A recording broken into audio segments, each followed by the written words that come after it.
Good morning, everybody. Welcome to Recovery Concepts Daily Recovery Snack on April 29th, Wednesday, April 29th. I'm Chris. Thank you for joining. Hope everybody's doing well out there. Hump Day. Happy Hump Day. For most of us, I reckon, anyway, unless you work weekends. Hope things are going well this week. Hope you are doing well, safe, happy, doing the deal, man. Working a program anyway, some type of program. I'm getting ready to roll out for my this is kind of like my Friday. I work a weird week, so to say. I work 4 days during the cold months, and then this week will be the last week that I work 4 days for a while up until about October. I'll drop back to 3. I got a whole, there's a whole lot of things I like to do in the summertime or whatever. Kayak fishing a favorite. I'm gardening, mowing, weed eating. We got a lot of things that we like to do outside, hiking a little bit, just enjoying a little bit. So I'm lucky enough, my employer we understood when I got hired or whatever that during summertime I don't work quite as much, but glad to still be there 3 days a week. And then somewhere around October, I'll go back to 4. Lord willing, if they need me. We'll see what happens. There's one thing I figured out working in the recovery arena out there. There ain't no damn shortage of needed help. I'll promise you that. Excuse me. There is all kinds of shortage of needed help. Let me restate that. What I mean is I have job security. Sadly, I hate that people are suffering and caught up in addiction or whatever. But man, there's always a job. That's for sure. I found that out with just one. Count them, just one employer, man. I could probably do something there 6, 7 days a week if I decided to do it. But I'm not going to. I kind of like having a little bit of me time. All right, so let's talk. What do we got here? A quote from W.B. Yeats, April 29th. If what I say resonates with you, it's because we are both branches of the same tree. Once we begin our recovery, we have an instant bond with others in recovery. They seem to understand us pretty well, even if they haven't known us very long. This is because we have a lot in common. We have the same disease. When we hear other addicts tell their stories, we know what they have gone through because it is a lot like what we have gone through. That disease does the same things to all of us in many ways. Being an addict is a core experience, like the trunk of a tree. Yet there are many ways we are not like other recovering addicts. We are unique and different like the branches of that tree. The fact that we share so much with our recovering friends is a true strength. It helps us grow strong. The fact that we have our own special talents, thoughts, and dreams is also a gift. In fact, it makes us a gift to others and to ourselves and others. Prayer for the day. Higher power, thank you for the people in my life who understand me and love me, both because I am like them and because I am different from them. Today's action. Today I'll make a list of 3 people in my recovery group who I don't know very well. I will call one of them today. I will help this person know he or she is a part of my recovery tree. I continue to love this action part of these readings, man. It gives you something tangible to do on a daily basis that moves your recovery along.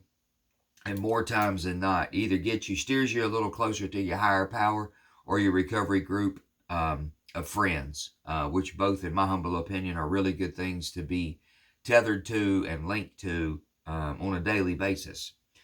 I really like this.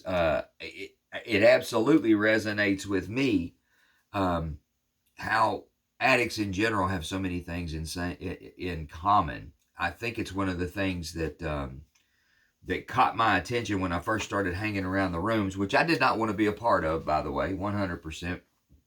I just felt like I felt different, and I didn't feel like, for me it was guilt and shame, and I should be able to handle this. I shouldn't be having these problems. These people, I thought it was a cult to begin with. I thought they were crazy as shit, but when I first started coming around, one thing that was undeniable to me was the fact how they would talk about things that I had experienced. They would talk about instances that had happened to them that was like mine. They would talk about feelings that they had and ways that they felt that I felt. And I could not for the life of me understand. I was a very self-centered man. I couldn't understand how they were talking about me that way, how they were talking about me that way. And they didn't even know me. It talks about in there, man, that we have all these commonalities and likenesses of each other, man, like the trunk of a tree. And then we go out in our own little details, our own little idiosyncrasies, man, our own little weird little caveats we find ourselves in, man. But that we have core likenesses, man. And that's one of the strengths, I think, of recovery rooms, and the way that so many people come in and start to hang around a little bit more. I teach a group called Commonalities and Differences. And I center on the fact of how addicts in general, and most definitely me, in early recovery will work on a way to differentiate themselves from the others. And because it's in that way, I loved isolation, and a lot of addicts do. But in that way, it's very easy for me to be apart from you, away from you.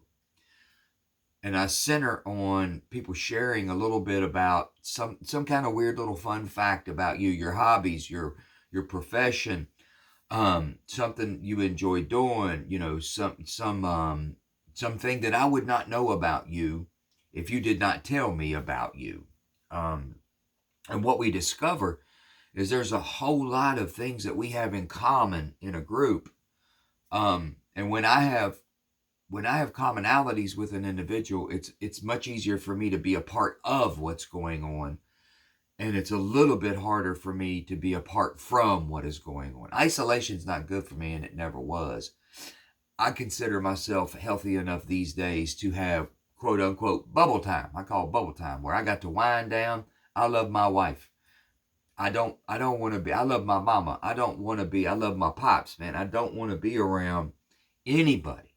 I just need to be alone, to reset, to do some clear thinking, no timelines, no chores, kick everything out and just be for a little bit and kind of get plugged back in.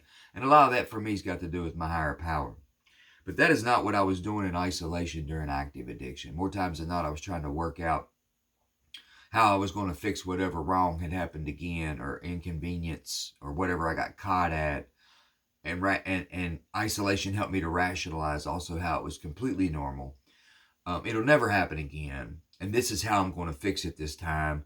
And anybody that's got an attitude about that, they would have these problems too if they had my life, if they had my problems. And I would sit in isolation and talk myself into believing that bullshit. There was nobody there to call my bluff. And it became a habit. As unusual as it was for me to go sit in a group of people and over time start to feel like I got some things in common with them, and then share and talk about what I was feeling, as uncommon, as odd as that felt, over time, that became a habit. And that's a much healthier habit for me, to keep myself around others that are trying to do the same thing I'm trying to do, and in a group of them on a regular basis, to keep me tethered and close to the recovery community. It's good for me. Like I've talked about before, my buddy talks about, I get high, we get better, we get sober. Me left to my own devices will end up drinking and drugging every time. Me in a group of recovery, hanging out, doing the deal, working a program, staying close to my God, it produces different results, and that's uncontestable. I live with me. I've known me for 56 years. It is uncontestable. That works to keep alcohol and drugs out of my body. When alcohol and drugs are out of my body, I got a shot at a beautiful, beautiful life on a daily basis. And these days, it can just be that simple. I don't have to overthink it anymore. I don't have to understand what's going on anymore. I just have to do these few tasks, and produces the fruit of that labor is a beautiful existence that is way better than anything I was ever able to put together myself. And I'm forever grateful for that. So, anyway, that's all I got on that reading. Hopefully y'all got something out of that, or something's relatable. Please subscribe, share, like, tell a friend, what I'm doing here, trying to get the base built up. Most definitely share on social media if you feel compelled to do so. But don't get it wrong. If you don't want to, that's absolutely fine. I'm glad you're here. Come on back. We'll make another Thursday out of it. Lord willing, we'll do it again. Have a blessed day. Hope to see you tomorrow. Bye-bye.